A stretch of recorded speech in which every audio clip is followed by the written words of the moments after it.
दोस्तों नमस्कार। आज जिस ठंडी कोको कोला की घूंट से लोग अपनी प्यास बुझाते हैं, क्या आप सोच सकते हैं कि इसी काली ड्रिंक ने कभी देश की राजनीति में उबाल ला दिया था। दोस्तों, सरकार ने इसे देश से बाहर खदेड़ दिया था। एक ऐसा दौर जब देश की संसद से लेकर सड़कों तक सिर्फ एक ही नारा गूंज रहा था, कोका कोला बोरिया बिस्तर बांधो और भारत छोड़ो।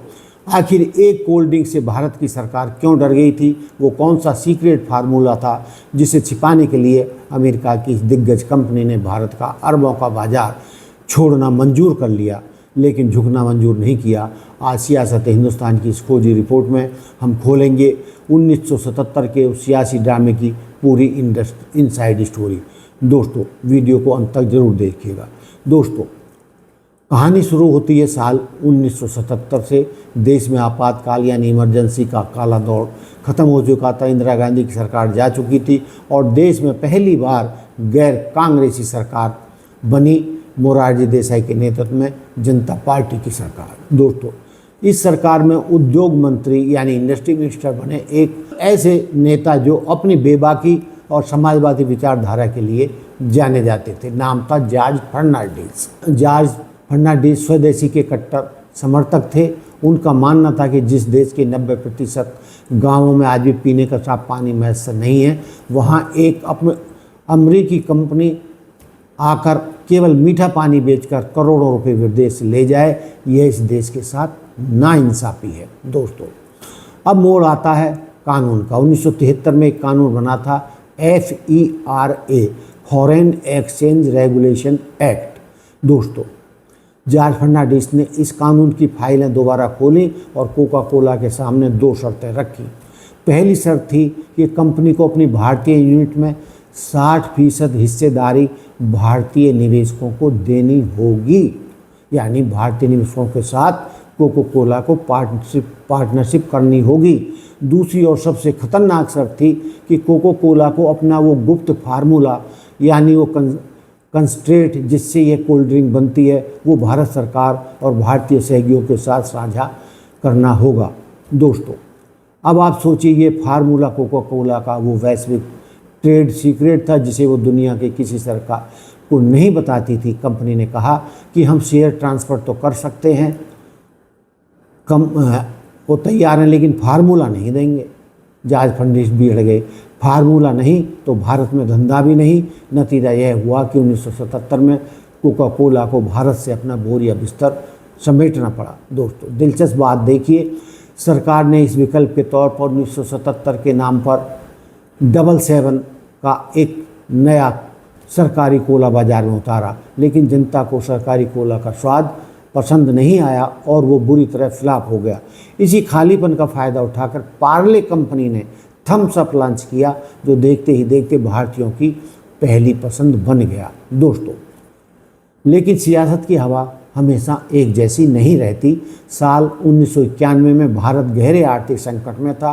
प्रधानमंत्री PV नरसिम्हा राव और वित्त मंत्री डॉक्टर मनमोहन सिंह ने देश की अर्थव्यवस्था के दरवाजे दुनिया के लिए खोल दिए। बैन के ठीक 16 साल बाद 24 अक्टूबर 1993 को कोका कोला ने भारत में दोबारा कदम रखा। इस बार वो इतनी तैयारी से आए कि उन्होंने भारत के देसी ब्रांड थम्स अप को ही खरीद लिया और बाजार पर पूरी तरीके से दोबारा कब्जा कर लिया।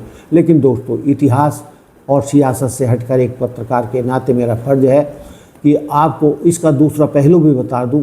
आज मेडिकल साइंस साहब कहती है कि कोका कोला कोई भी कार्बोनेटेड ड्रिंक आपकी सेहत के लिए एक साइलेंट किलर से कम नहीं है। इसके एक छोटे से कैन में, यानी छोटी सी बोतल कैन जो होती है टिन वाली, 10 चम्मच चीनी होती है, जो सीधे मोटापा और टाइप 2 बीमारी यानी टाइप 2 डायबिटीज़ का जन्म करती है। इससे मौजूद फास्फोरिक एसिड आपकी हड्डियों को, कैल्शियम को धीरे धीरे गलाना शुरू करता है, यानी जो स्वाद में हिट है वो सेहत के लिए पूरी तरीके से अनफिट है।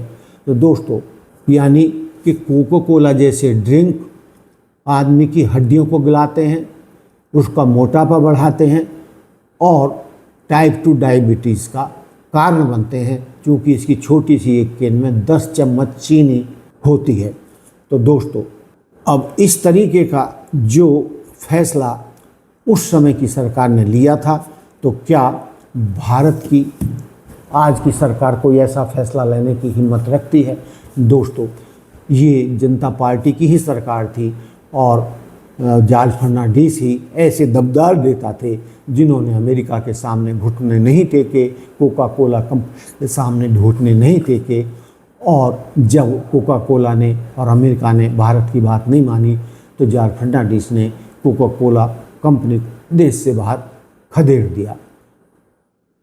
तो दोस्तों, समय समय की बात है और आज भारत सरकार की अमेरिका के सामने, डोनाल्ड ट्रंप के सामने क्या स्थिति है? हमारे प्रधानमंत्री डोनाल्ड ट्रंप के सामने नमस्तक खड़े हैं। वो उनके मुंह से एक शब्द ना डोनाल्ड ट्रंप के खिलाफ निकलता, ना अमेरिकी नीतियों के खिलाफ निकलता है और वो घबराए से रहते हैं। लेकिन दोस्तों, उस समय की जनता पार्टी सरकार ने जिस अदम्य साहस का परिचय दिया था, आज वो सरकार में दिखाई नहीं देता।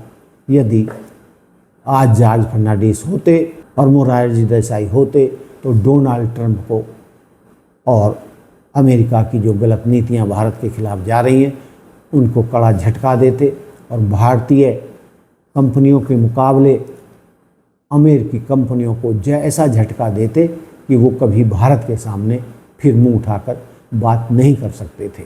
लेकिन दोस्तों, समय समय की बात है, जनता पार्टी ने जो साहस दिखाया, आज मोदी सरकार ऐसा करने की हिम्मत नहीं कर सकती। तो दोस्तों, ये थी कोका कोला की कहानी कि किस तरीके से भारत सरकार ने कोका कोला कंपनी को देश से खदेड़ दिया था और अमेरिकी के मुंह पर ऐसा तमाचा मारा था जिसको पूरी दुनिया ने देखा था। लेकिन दोस्तों, आज भारत की स्थिति हमारे प्रधानमंत्री नरेंद्र मोदी जी के कई गलत फैसलों के चलते बिल्कुल अमेरिका को जवाब देने की स्थिति में नहीं है और नरेंद्र मोदी जी के प्रधानमंत्री रहते भारत को लगातार अपमान के घूंट पीने पड़ रहे हैं। तो दोस्तों, ये था मेरा आज का मुद्दा कि कोका कोला कंपनी को किस साहस से तत्कालीन उद्योग मंत्री जॉर्ज फर्नांडिस ने देश से खदेड़ दिया था। तो दोस्तों, देखते रहिए सियासत हिंदुस्तान। जय हिंद, जय भारत, जय संविधान। नमस्कार।